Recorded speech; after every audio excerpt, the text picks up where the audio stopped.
Hello and welcome to Tuesdays with Tom.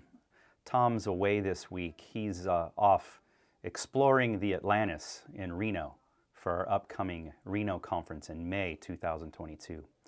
So I'll be taking his place. I'm Greg, and we have one pressing question this week. Can I or should I hire a 1099 employee? So the question is, what is a 1099 employee? And that is, 1099 is the form that is used to report earnings with the IRS. It is a form used only by independent contractors or freelancers. It's different than being an employee, and the term 1099 employee really isn't accurate because they're not an employee at all if you're paying them via 1099.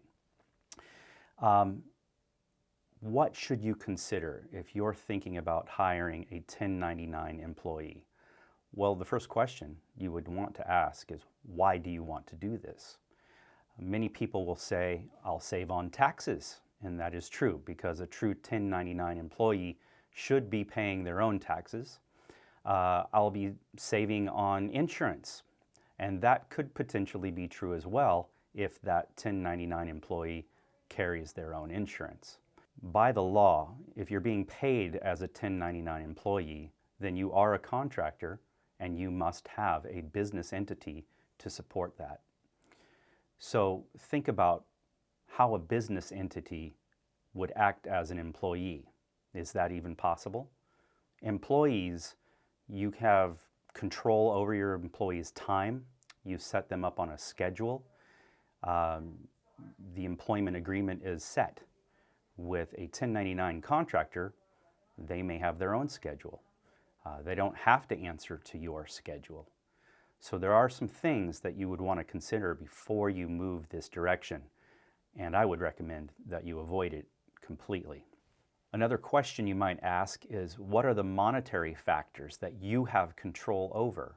Are you contributing in any way to a retirement account? Are you providing them with workers' comp insurance? Are you providing them with any other kind of compensation aside from just the billable hours? And when you take all of that into consideration, are you classifying them properly?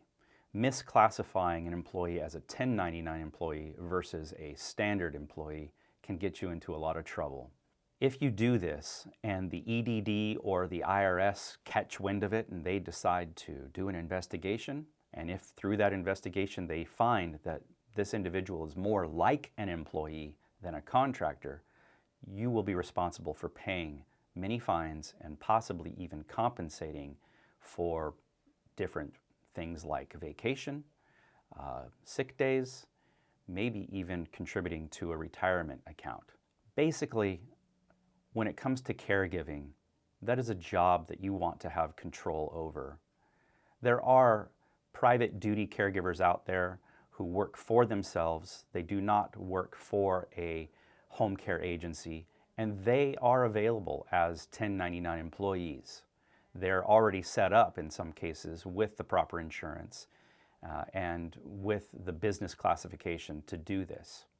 But the final thought I would want to leave with you is, does that individual have the appropriate training? And we all know what we're talking about. There's 40 hours of training required for any employee that is hired at your facility. So are they properly trained? Do they have that training? And are they current on any ongoing training? So these are just some things to consider. Whether you go down that path or not, it's going to be up to you, and I would encourage you to do your homework and talk to your accountant about it. There are some great resources online. We'll leave some links below. A link to the EDD's test for whether they're an employee or a contractor, but also some additional information from the IRS that talks about the kind of trouble you can get into and what you really need to look out for if you're truly paying a 1099 employee. I hope this helps.